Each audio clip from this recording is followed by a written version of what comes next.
Amigos, regresamos. Esto es Conversando con el Perú, el programa de análisis político y de coyuntura nacional. En esta oportunidad estamos con el analista político Sergio Bolívar, internacionalista, con el cual vamos a conversar de lo que está sucediendo en el mundo en estos días. Una dinámica tan importante que las cosas están cambiando de una manera dimensional. Sergio, muy buenas noches, ¿cómo estás? Muy buenas noches, Sergio. Muy contento de estar contigo, de verdad. Igualmente para mí.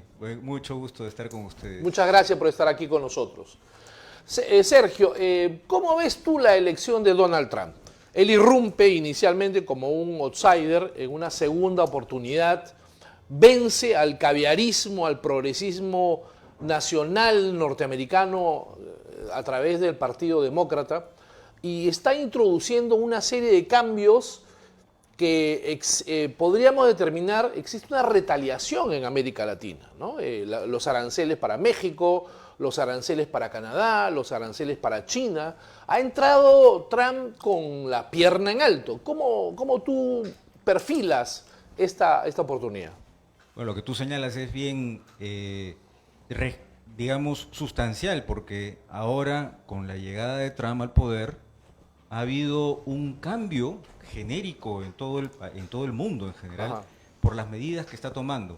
Entonces, la llegada de él significa, creo que, muchos cambios que van a influir tanto en lo económico, en lo cultural, ajá, y también en lo geopolítico, porque las decisiones que está tomando ya no están dentro de un esquema en el cual estaban funcionando las cosas hasta antes de las elecciones de Estados Unidos con Biden. Uh-huh. Me refiero principalmente a esa idea del multilateralismo, ¿no? Ese que tanto se pregona el tema de las ONGs y los organismos internacionales, como han sido la ONU, ¿no? El Banco Mundial, etcétera, etcétera, que siempre dentro de un marco se ha tratado de establecer cuál va a ser ese orden mundial que se llegó a establecer después del consenso de Washington, después de la Guerra Fría, ¿no? Entonces, eso es de alguna manera lo que él ha detectado que está cambiando, y lo único que está haciendo, creo yo,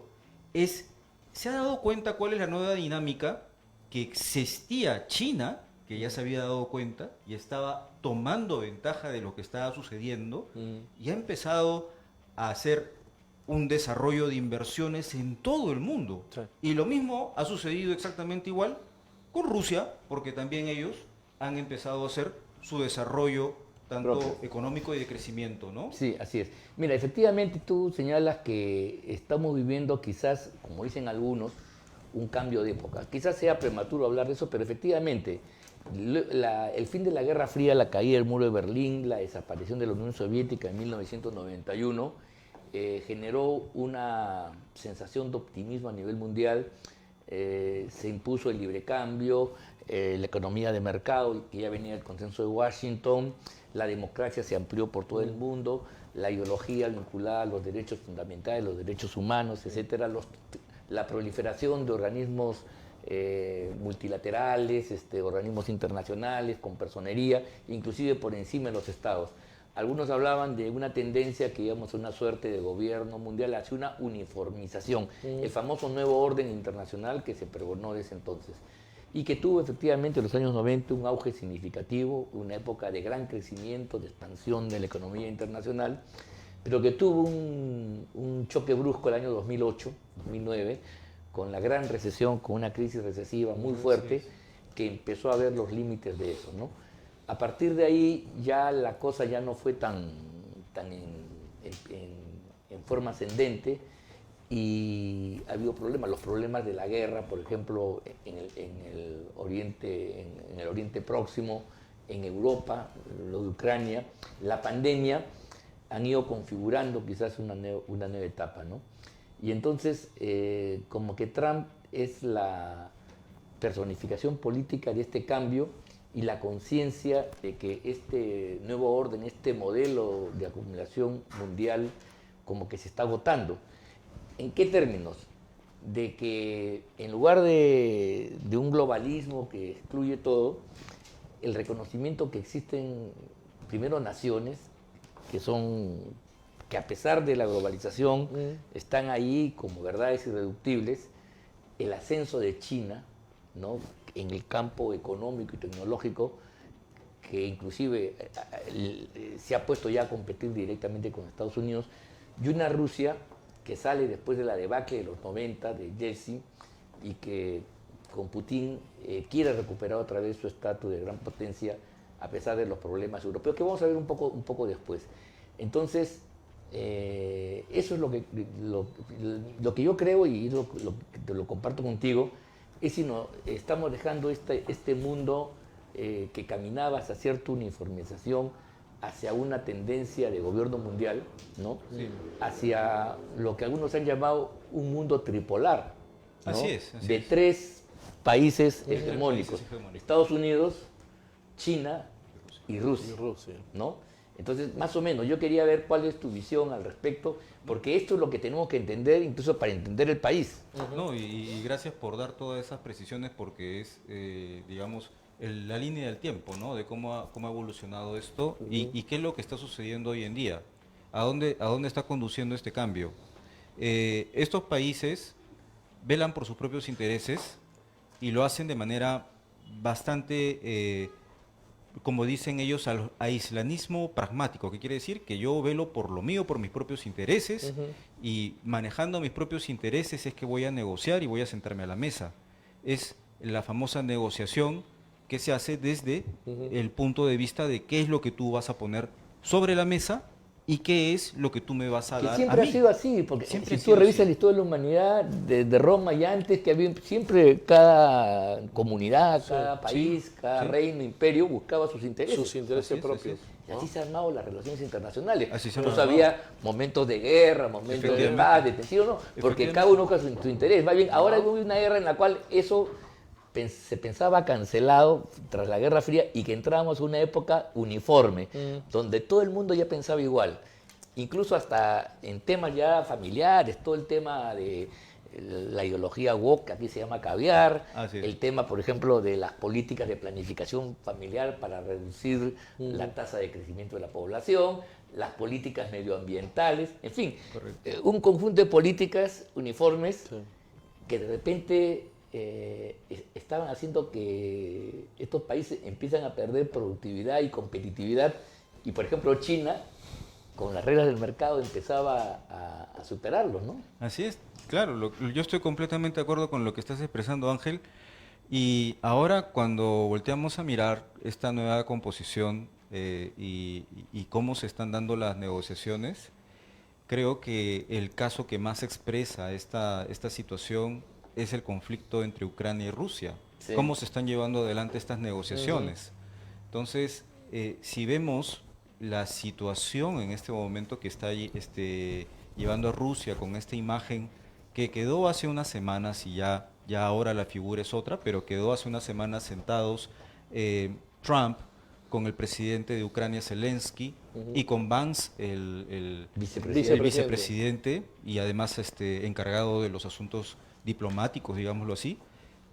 Tuvieron esa trifulca que casi todos han llevado al humor como si hubiesen estado peleándose entre niños. Sí. Pero es verdad, lo que ha sucedido allí es una persona que se sentó a negociar sin la total conciencia de que las reglas del juego y los interlocutores ya tenían unos Ahí intereses está más claro, ¿no? distintos. O sea, Sí. un Zelensky un poco desubicado, ¿no? Sí, Un Zelensky totalmente. que estaba esperando que le den apoyo, y si es que ese apoyo no iba sobre principios morales, entonces él no se sentía cómodo y no sabía cómo desarrollar entonces la negociación. Ellos estaban directamente negociando con un país. Sí. Las razones por las cuales han sido televisadas o no televisadas, creo que se han debatido bastante, Sí. pero yo creo que al final las consecuencias que hay de esto es que los países que han estado apoyando a Ucrania en su control para que tenga ese armamento, le han estado dando armamento porque ha sido lo principal que le ha dado Estados Unidos a Ucrania, ahora es la Unión Europea. Así es. Y ya se quedó, digamos, sin ese gran apoyo que volteaban al lado y veían a Biden, y Biden podía abrir un presupuesto que sumaba prácticamente La chequera. todo lo que contribuía a la Unión Europea y más, porque el único que contribuía en el aspecto militar era Alemania. Entonces, si vemos desde ese ángulo, hoy en día se ha quedado la Unión Europea pensando y con un chip del pasado. Y entonces realmente son el viejo mundo. Porque Sí, ellos ¿no? están pensando que las cosas deberían ser, y es peligroso salir del orden mundial antiguo. Claro, Entonces, ya prácticamente la situación está evolucionando. No sabemos exactamente si esto vaya a conducir todo hacia una nueva dirección, pero lo que sí hay que estar nosotros como país es, creo, expectantes, saber qué es lo que sucede y estar muy informados y entender qué es lo que pasa, porque aquí es donde se abren las oportunidades para los países que realmente pueden ofrecer o tienen una ventaja que ofrecer en este juego. Si no, quedas desplazado por completo. así es. Vámonos a un corte comercial. Estamos con Sergio Bolívar, él es analista político, hablando de la situación internacional. Regresamos.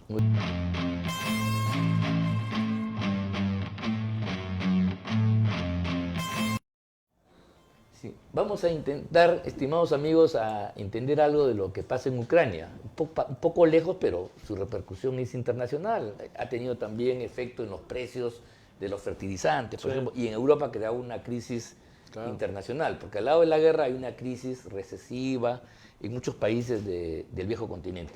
Bueno, hace 3 años cuando empezó esta guerra, la propaganda occidental en todo, y aquí en el Perú también, era así totalmente sistemática y ordenada. Rusia, un país agresor que quiere ser un imperio nuevamente, quiere resucitar la Unión Soviética, decían algunos, engullir a una Ucrania independiente, que ya se había independizado. 2, que Ucrania por eso era una víctima, ¿correcto? Que era un país que siempre ha sido un Estado-nación, a pesar que no dice la historia, y que el señor Zelensky era un héroe. Eso más o menos eran los parámetros. Y luego después, hace 2 semanas, 3 semanas, hemos escuchado a Trump decir que Zelensky es un dictador, de que Ucrania tiene la culpa y que Europa también. Entonces, ¿cómo puede la percepción ser tan distinta luego de 3 años? Esa es la pregunta ¿cómo explicar a la gente? Y yo estoy seguro que hay muchos amigos que no terminan de entender. Sí. Yo converso, no, pobre Zelensky, ¿qué pasó? Que Trump se quiere unir con su... que son dos monstruos, o sea, le explican el tema en función a las personalidades. Increíble. Y no a las tendencias geopolíticas que están detrás de las personas en última instancia, ¿no? Totalmente. Mira, yo creo que lo has resumido bastante bien, que hay unas percepciones que son muy equivocadas y además se exacerban bastante con lo que la información parcializada que puede dar las redes sociales o incluso las líneas que puedan tener algunas interpretaciones de opinión propiamente de los medios, ¿no? Entonces, yo creo que la forma de poder comprender qué es lo que está sucediendo en realidad acá es... ¿cuáles son las nuevas variables que se están empezando a notar que resultan en juego acá? Por un lado, hay unos aspectos que son puramente económicos, por los cuales se desató esta guerra. Por otro lado, como tú bien dices, son culturales desde hace 3 años y territoriales, ¿no? Entonces, en este mapa que une a estos 2 países, hay una zona que es muy preciada, sobre todo por la riqueza que tiene, que son las tierras raras, que es un elemento mineral dentro de la tabla periódica que nosotros también tenemos en nuestro país, que permite hacer los chips o los microchips y todo lo que se necesita para la tecnología y cualquier dispositivo tecnológico que nosotros conocemos, porque es un excelente conductor y almacenador.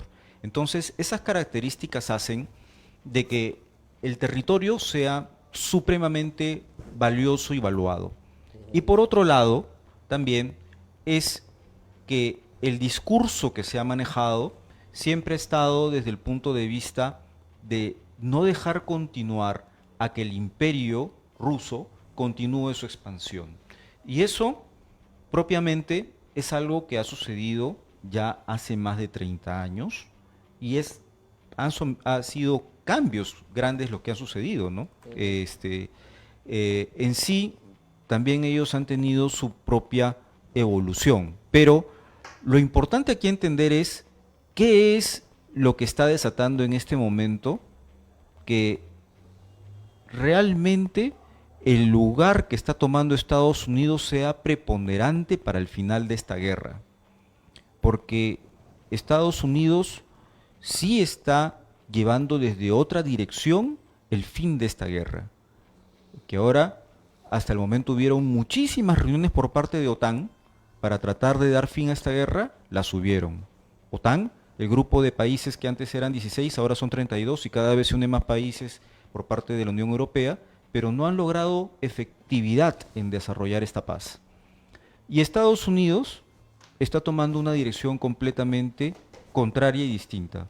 Ignorar a la OTAN e ir directamente a negociar con Rusia para establecer dentro de sus códigos y formatos de poder negociar qué es lo que ellos realmente quieren. Lo mismo ha hecho con Ucrania, no se puede decir que no lo haya hecho, solamente que tomó como mediadora en Yadé a Emiratos Árabes. Pero es la fórmula que está tomando de negociación. Si no te sientas a negociar y tienes claro lo que puedas negociar, no vas a poder llevar a buen arribo. ¿Qué es lo que tiene que ofrecer Ucrania para al finalizar esta guerra? Lo que es de interés de Estados Unidos, que son las tierras raras, y además ofrecer la paz, pero el entendimiento de la paz vista desde el punto de vista de los países que están involucrándose en esto, no más armamentismo. La Unión Europea, que es el grupo de países que conforman toda la Unión Europea, ha perdido desde que la salida de Merkel bastante liderazgo y además de la propia recesión que está pasando este país, pero lo que es más notable es que dentro de esta recesión ya el liderazgo empieza a verse difuminado porque no hay una claridad sobre quién va a dar el empujón a Ucrania con más armas, con más recursos, si no era Estados Unidos. Así es. Mira, qué curioso, Estados Unidos toma contactos con Putin por teléfono, hablan, ¿no? Y anuncian que hay que parar la guerra. Cosa que ya Trump había dicho desde la campaña electoral. Sí. Una de las cosas que critica a Biden es que nunca hizo nada por terminar la guerra, que nunca se molestó en levantar el teléfono rojo, llamar y bueno, cómo acabar, ¿no? Ha permitido una guerra de desgaste que se pensó que iba a durar muy poco tiempo, 3 años, así, un desgaste que ha traído además una crisis en Europa, especialmente en Alemania, que ha perdido sus fuentes energéticas, habían construido un gasoducto que se tuvo que paralizar prácticamente. Y bueno, hoy día la economía alemana está por los suelos, es el peor país más golpeado por todo esto, ¿no? Durísimo, durísimo. El país está más golpeado y el ascenso, cuando ha entrado, bueno, un poco de contexto, el que es el actual presidente, Merz, Friedrich Merz, él es de la corriente de la centro derecha, digámoslo así para que se entienda, de la CPU, pero lo que está en ascenso es la ultraderecha. Claro, es la alternativa por Alemania. La alternativa por Alemania. Entonces, ellos no tienen los mismos criterios, ni formas de pensar, ni comparten todo en sí con la forma de pensar que tiene Merz. Sí, claro. Entonces, ahí es donde tienen un poco de conflictividad interna y van a tener que. No, y eso pasa en todo, eso pasa en Está toda pasando en toda Europa. Está habiendo un cambio. Porque mira tú, esta política globalista, hegemónica, que ha durado, que va en todo el Atlántico, ¿no? Y que quiere unificar el mundo bajo ciertos criterios más o menos homogéneos, como una nueva ideología, ¿no? Si para los rusos la Unión Soviética era el marxismo-leninismo, que lo querían expandir, es esta ideología woke, que llaman algunos, globalista, progre, etcétera, etcétera, que tiene una serie de... Hay elementos positivos que no vamos a negar, la libertad, la economía de mercado, los derechos humanos, pero cuando tú eso lo traduces en términos religiosos y de una creencia, de un credo, ahí ya se convierte problemático.